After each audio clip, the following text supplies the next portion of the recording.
the appetizer sets the tone for the rest of the meal. You want it to be exciting, unconventional, and unbelievably delicious. I'm going to show you how to make something that covers all of those bases.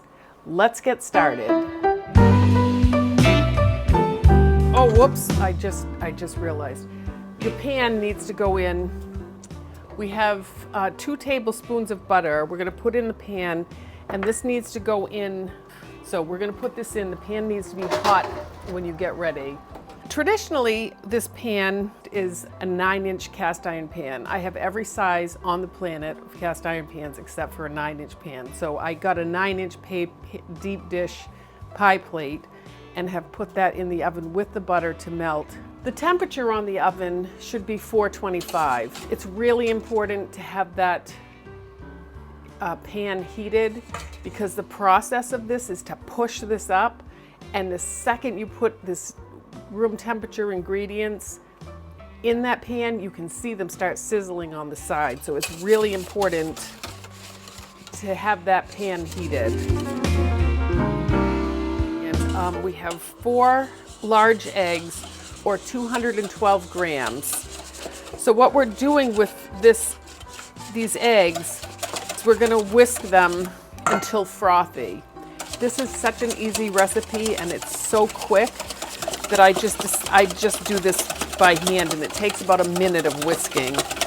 Now that's bubbly, that's not frothing yet. I don't know if you can see that, it's starting to, but I usually like to get them, the eggs start to feel a little lighter when you're doing this.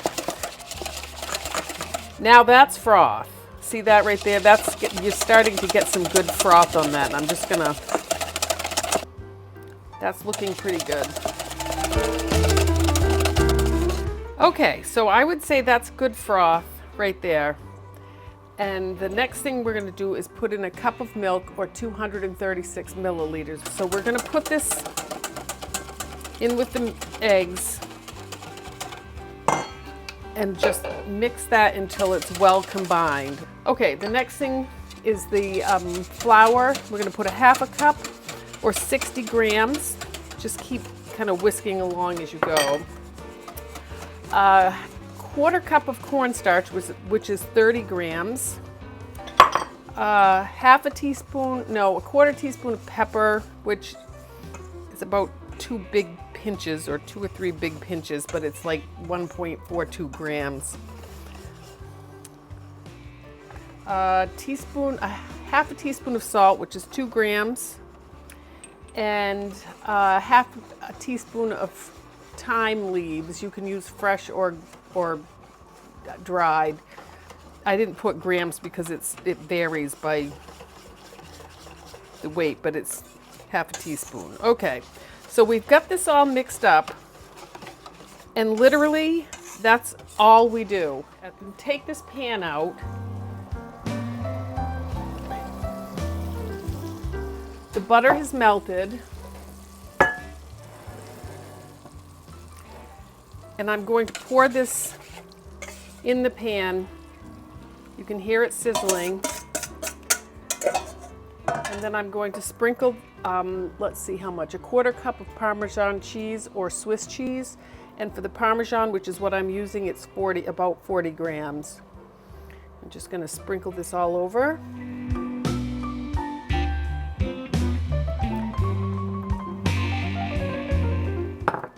Take this and put it back in the oven. Oh, it's already started to cook on the sides. All right, and then we're gonna put it on. The recipe says 25 to 30 minutes, but I'm gonna start with 20 just to keep an eye on it after that. And we'll be back. Okay, so I actually have cooked this for 30 minutes, and I just tested it, and it's ready to go. So we're gonna take it out of the oven.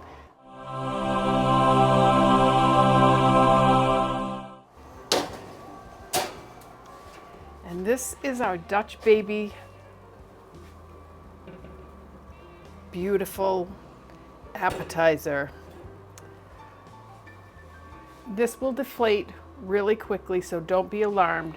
You serve this hot, If you have company and you're using this as an appetizer, you would walk over to the table with this at this moment and place it on a coaster. We're going to cut this now and place it on an appetizer board. Okay, we're going to take this out. We're going to cut a couple of pieces here. It's flaky and crunchy.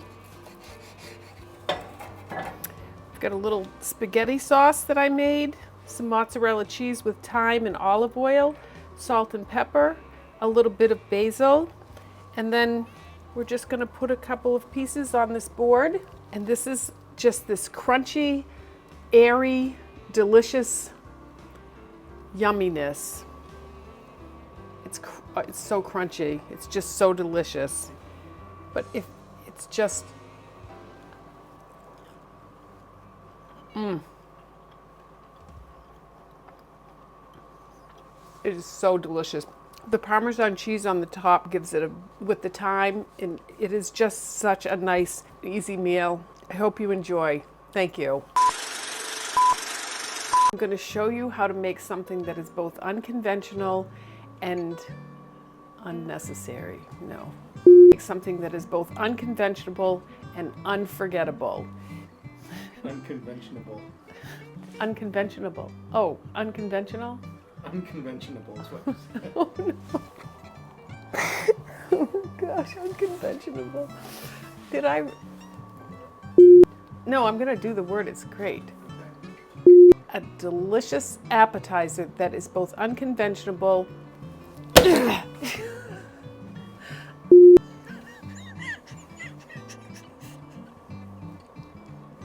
Today I'm going to show you how to make a dessert that is both unconventional and unbelievable.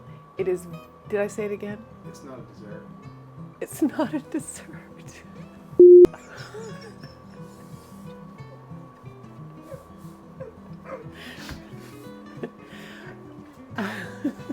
Today we're going to make something that is exciting, unconventional.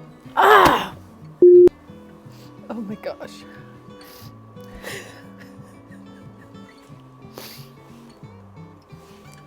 Oh, I can't even.